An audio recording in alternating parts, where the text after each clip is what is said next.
We are back for what could be another history lesson with Jacko Fatto.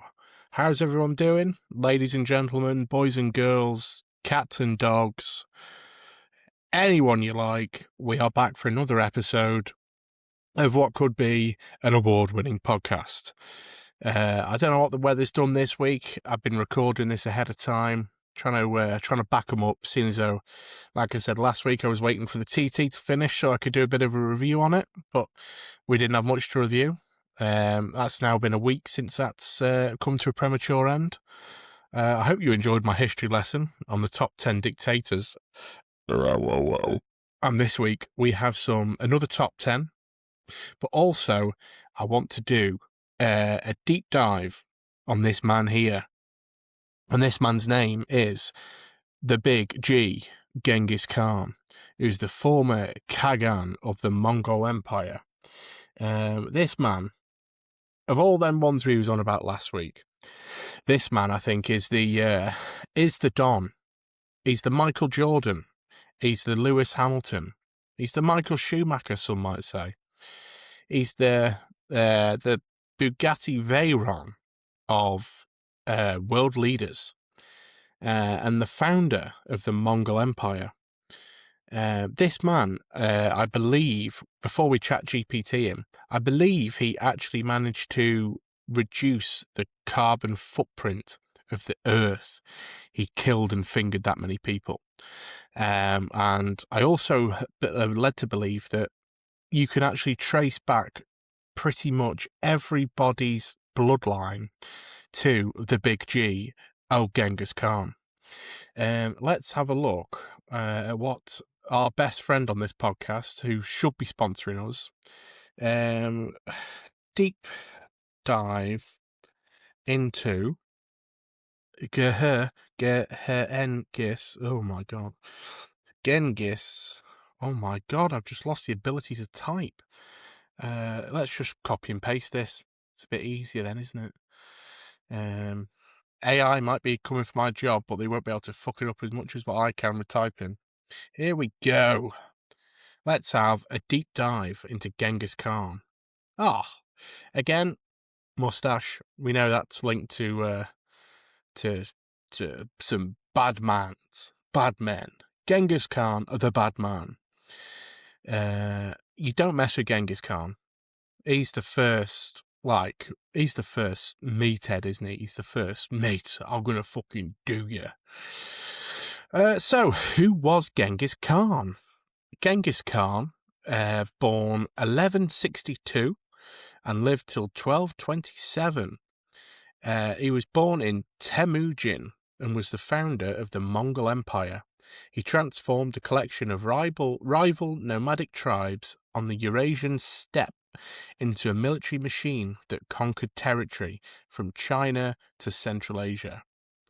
By the time of his death in 1227, the Mongol Empire stretched across millions of square kilometers and would continue expanding under his successors into the largest contiguous empire in history. The Mongol Empire is coincidentally what I like to call my fleet of vehicles I own, because they're very Mong-orientated. So, early life. Temujin's harsh childhood. Temujin was born into a Mongol clan in what is now Mongolia. His childhood was brutal. His father was poisoned by a rival tribe. His family was abandoned and left to survive in poverty. It's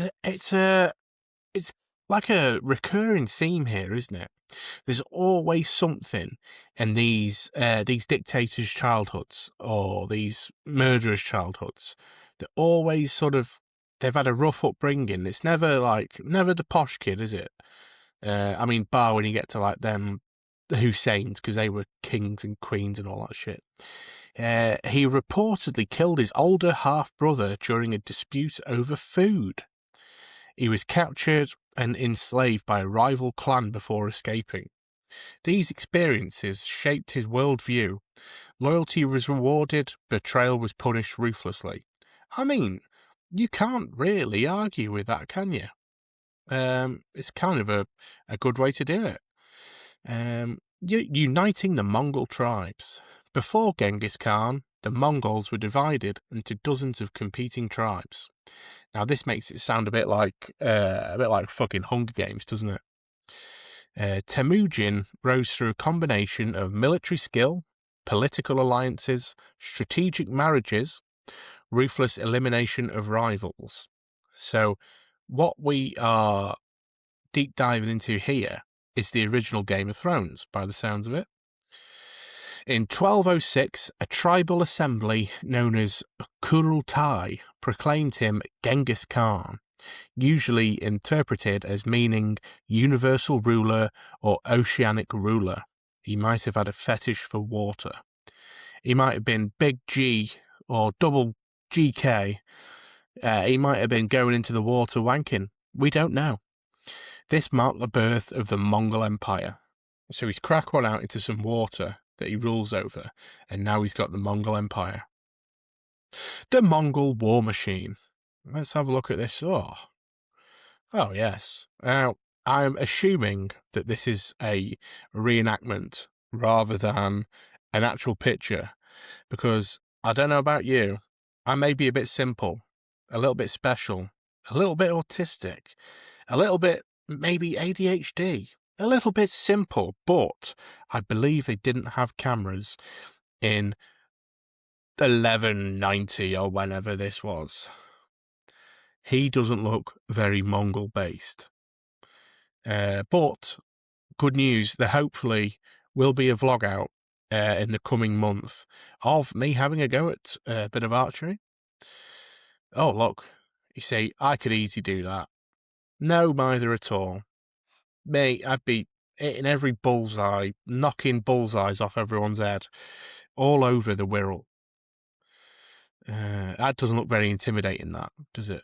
Like a little oriental man on a horse with a little shield. I could snore him. Oh, AI picture of Genghis Khan. Look at that. That's a man, that, isn't it? The big fluffy horse, wearing your big hat, with your moustache and your beard, about to snore some heads off. So, the Mongols were arguably the most effective military force of the medieval world. Why were they so successful? Well, let me tell you. Mobility. Warriors often travelled with multiple horses. That's pretty clever. Nowadays, you just travel with diesel motors. Armies could cover extraordinary distances.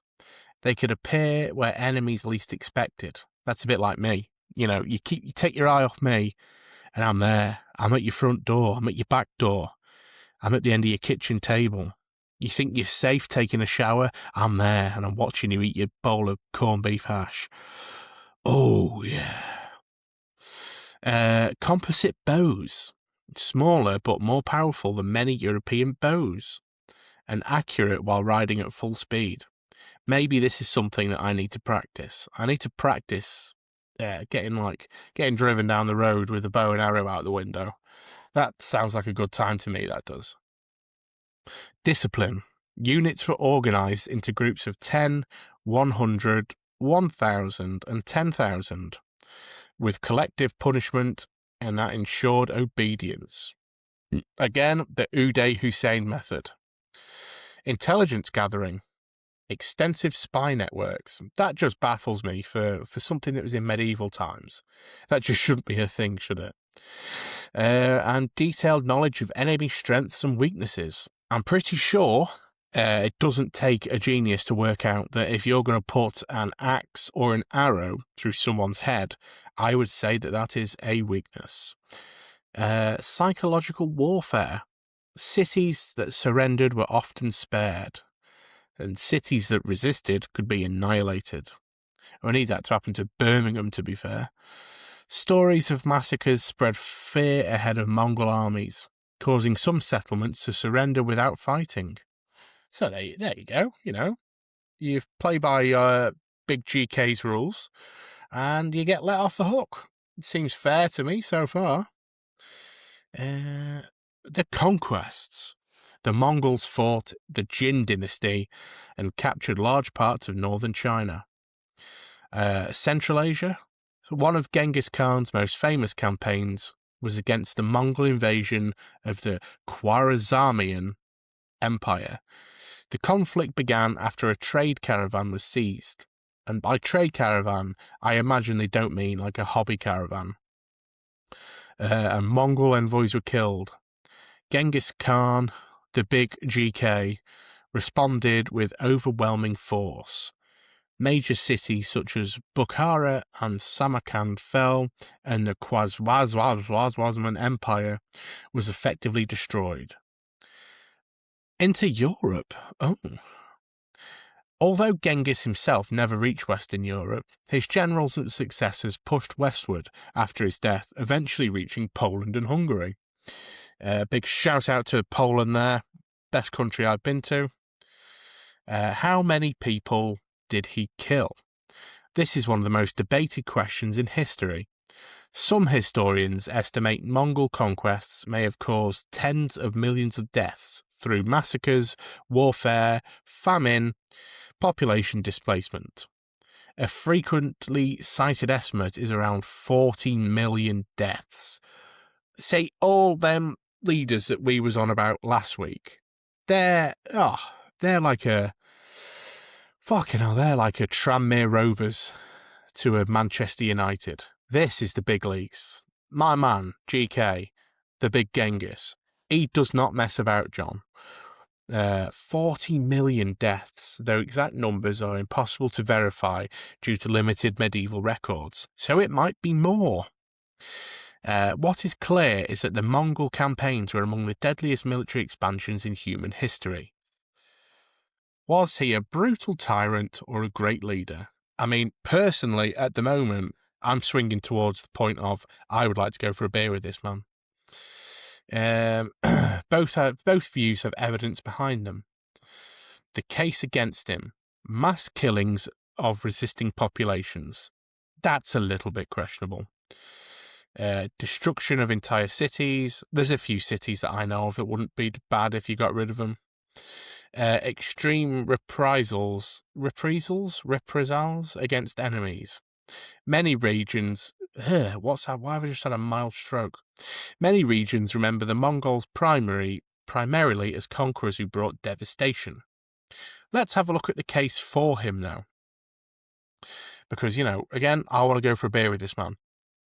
He was promoted, people promoted merit over noble birth. Oh, that sounds a little bit like the old DEI of modern times, doesn't it? He promoted people on merit over being born. I like that. Expanded trade across Eurasia. He was the first, so it sounds like he's the first of these traders. Trading Bitcoin and trading currency and selling courses. He was the first for that. Protected merchants and diplomats. Merchants and diplomats, we don't have a problem with them. Encourage religious tolerance. Can't argue with that. The period known as Pax Mongolica helped facilitate trade along the Silk Road, connecting the East and West more effectively than before. Oh, here we go. This is what I was on about before. The strange genetic legacy. One of the most famous studies about Genghis Khan, the big GK Genghis Khan, suggested that roughly 1 in 200 men alive today. Oh, I want to be on that fucking chromosome that he's on. May share a Y chromosome lineage originating from him or close male relatives. This doesn't prove every descendant comes directly from Genghis himself, but it illustrates how extraordinarily widespread his family line became after the Mongol conquests. If there was ever a bloodline that I want to have in me, it is this, because this boy was the Don. Genghis Khan died in 1227. That was a few years ago now. During a campaign against Western Xi, XCI. The cause remains uncertain. Theories include injuries from a fall from a horse. That would be the gayest death for such a feared man. Illness, again, gay. Battle wounds. That's the one we want to go for, isn't it? We want him to die of battle wounds, not from an illness. His burial location remains one of history's great mysteries. Despite centuries of searching, no verified tomb has been found. Now, I may be wrong on this. Let me just get ChatGPT up in another window, and let's have a look for Genghis Khan burial, because I believe there's some mad story behind this.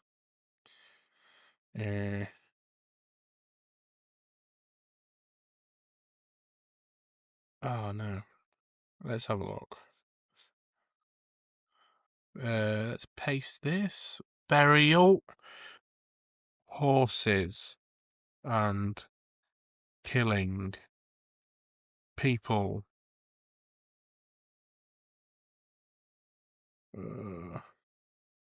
So anyway, let's go back to the other one. I believe what I heard was when he died, he was buried somewhere, and they sent, and the people that buried him, they sort of did the job, patted the ground down, and then without them knowing, a kill squad was sent on horses to kill these people, so that no one can find where he's buried. And then after that, so I think they sent like 50 people on horses to go and kill the squad that buried him. There was then 1,000 people sent on horses to kill the people who were sent on horses, so they didn't know where it was. And then after that, there was another like 10,000 horses sent to kill the first 1,000 horses, or wherever many there was, so that there is no one on earth that knew where he was buried, because they all were dead. What a way to go. That's how I want my funeral. Historical ranking. In terms of impact on world history, Genghis Khan is often ranked alongside figures such as Alexander the Great, Julius Caesar, Napoleon Bonaparte. I know he said dynamite then. Can you rank them figures? Let's see what it says. So yeah, Big Genghis, top dog. For ranking those figures by their overall impact on world history, a mix of military achievement, political influence, long-term legacy, and how much they changed the world, a reasonable ranking would be Big Genghis, number 1, created the large, contiguous empire in history, connected east and west through Pax Mongolica, reshaped the demographics and politics of Eurasia. We know all about him. We've just done the deep dive, John. Qin Shi Huang unified China for the first time, established the foundations of the Chinese state that still forms today. What does he look like? Has he got the mustache? Oh, yes, he's got the mustache. Oh, is he something to do with them fucking... I don't even know what they are. I've heard about them, but I don't know. Don't really care either. Julius Caesar. See, now we're into some boys here, aren't we? Helped transform Rome from a republic into an empire. His political legacy influenced Europe for centuries. The titles Kaiser and Tsar derive from his name. Let's have a look at him. I believe he was without mustache. Okay, don't give me a picture of him. Alexander the Great. What did he do? Created one of the largest empires of the ancient world. Spread Greek culture across the Middle East and Asia. Influenced warfare and civilization long after his death. The big question is, though, does he have a mustache? Oh, this man may be without facial hair, and it looks like he's just come. That looks like he's hired a high-class stripper, and the stripper is sucking the nut straight from his Greek piece. Yeah, he did all that. Yeah, there is strippers somewhere down there waiting to relieve him. Let's get back to the list. That was Alexander the Great with his great cum face. Napoleon Bonaparte. This must be the Frenchman, I believe. revolutionized military organization and tactics, spread legal and administrative reforms across Europe, influenced modern nationalism and statecraft. He must have a mustache. Let's have a look. Oh, no, he just looks like a child. Surely he must have had a tash at some point. He was a French military general and statesman who became Emperor of the French. Not really much of a title, is it? It's like saying he became the leader of fucking Blaken. But anyway, now we've had another history lesson. I thought that we could rate a top 10 serial killers with the highest known or suspected victim counts. I don't know why. I like I like putting strange things into a top 10, and it's interesting to see how ChatGPT thinks. You know, because they sort of look at facts and figures instead of looking at stuff like emotionally or thing. Technically, ChatGPT should be facts and figures. So let's get on to the top 10 serial killers with the highest known or suspected victim counts. Exact numbers are often disputed because some confessions were false, records were poor, or victims were never identified. Number 1, Harold Shipman, convicted of 15 murders. Experts estimate he may have killed around 200 to 250 patients. Harold Shipman, I can only think of the program Neighbours when I hear that name. Is it a modern one? Oh, yes. Again, mustache. Oh, is this in? He's not Australian. Harold Frederick Shipman was an English general practitioner and one of history's most prolific serial killers. Okay, no. NHS job again. Can't trust him. So he's number 1. Oh, you said United Kingdom. You special. Number 2 on the list, Luis Garavito from Colombia. Well, no mustache. Oh, spoke too soon. He has got a mustache. He looks a bit of a wrong in him, doesn't he? He's definitely shot a load into his eye. Confessed to more than 100 murders, believed to have killed over 190 boys. Oh, does that mean he's a bit of a paedophile as well? Between 1992 and 99, Garavito lured boys 6 to 16. Yeah, he was a nonce. Not just a murderer, but a nonce. So number 3 on the list, Colombia at it again. 2 out of the top 3 are based in Colombia. Pedro Lopez confessed to hundreds of murders. Estimated victim count often placed above 100. Let's do the mustache check. Yep, there we go. We have a mustache. Oh, his eyes are pointing at different postcodes. Jesus Christ, he could see round corners and fucking smell colours, him. What did he do? He confessed to hundreds of murders. Estimated victim count often placed above 100. Oh. And it's at number 4. It's a Soviet Union. Andrei Chikatilo, convicted of 52 murders. That's fucking out this. We've had a drop here, haven't we?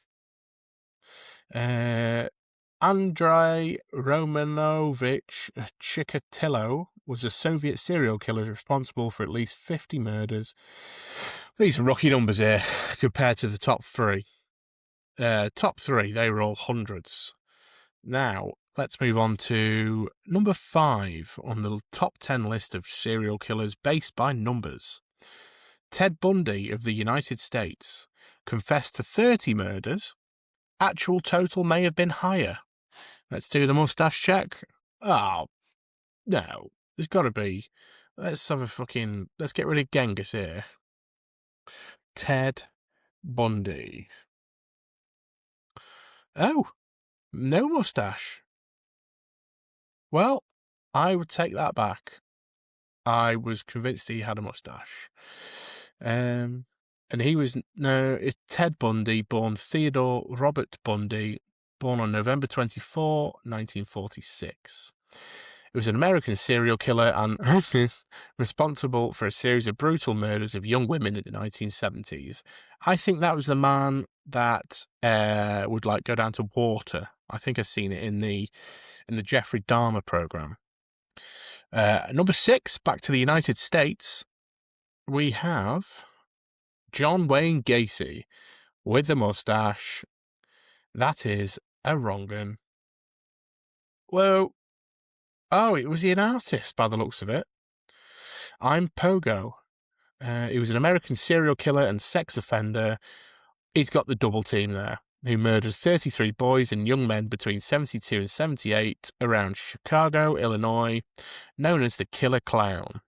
He concealed his crimes while posing as a civic-minded businessman and volunteer performer at children's events. Oh my God. This is why you should have DBS checks. It just makes me scared, especially being a dad myself. You do not know who these people are, do you? If that man was going to kids' parties as a clown, fuck that. Number 7, it is the famous and peckish Jeffrey Dahmer. Jeffrey Dahmer, coming in at, born in 1916, Milwaukee, Wisconsin, weighing in at 100 pounds, known as the Milwaukee Cannibal. He became infamous for acts of necrophilia and cannibalism, shocking the public and reshaping discussions about criminal psychology and police oversight. I've watched a Netflix documentary on this man, the remake thingy, and my God, he's a wrong un. This man, he got everything coming to him.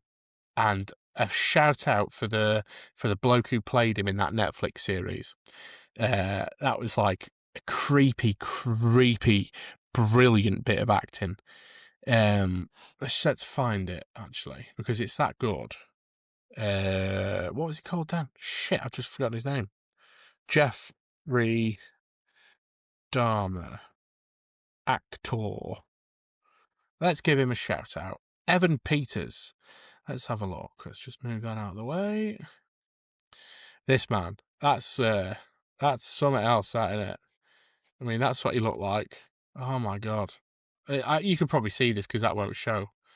Let's have a look. Let's have a close-up. Hold still, I want to take some pictures. Where is he? Scary accurate.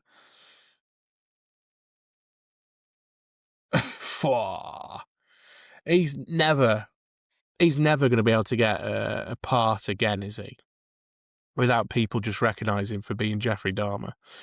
What was his body count? 17 victims. And he ate them. So, I know. Is he worse than Harold Shipman?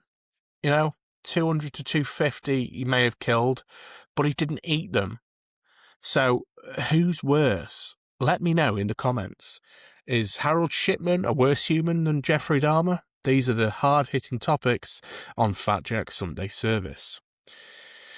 And at number 8, we're back to the United States with Dennis Rader.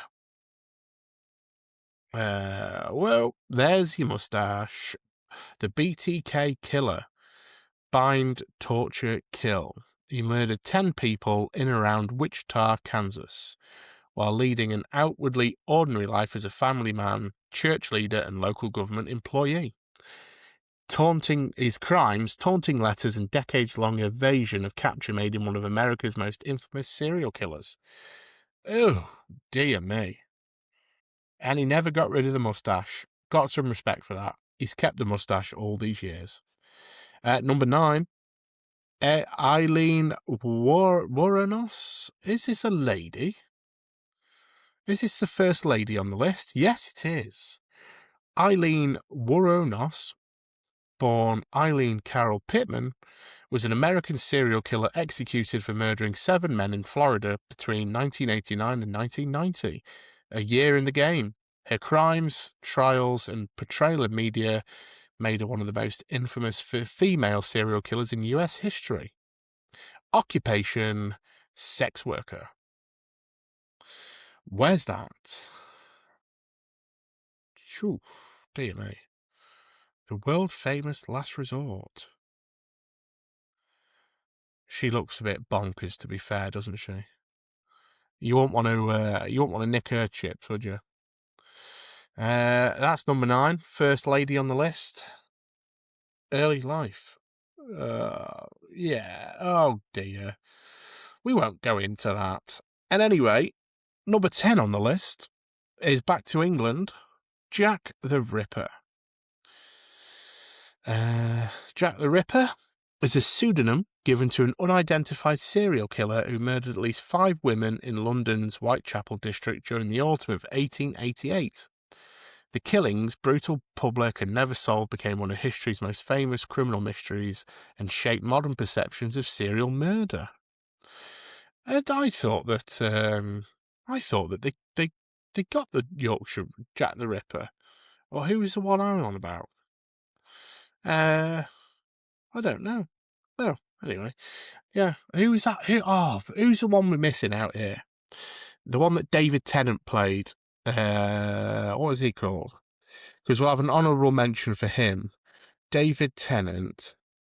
Murder TV. David Tennant. what was he called? Dennis Nilsson. I think we should have an honourable mention for Dennis Nilsson here, because he was a double wrong one as well. He was up there with Dharma. So yeah, honourable top 10 we've just had, and then an honourable mention for Dennis Nilsson. So, again, you've had a history lesson today. That's 2 history lessons on the bounce. Again, thank you ever so much for watching, listening. Even if you're listening while choking the chicken, I don't mind. It keeps the numbers up. I hope you've had a good week. I hope you have a good week to come. If I don't see you through the week, I'll see you in a kayak on a canal. Thank you very much, everyone. Goodbye.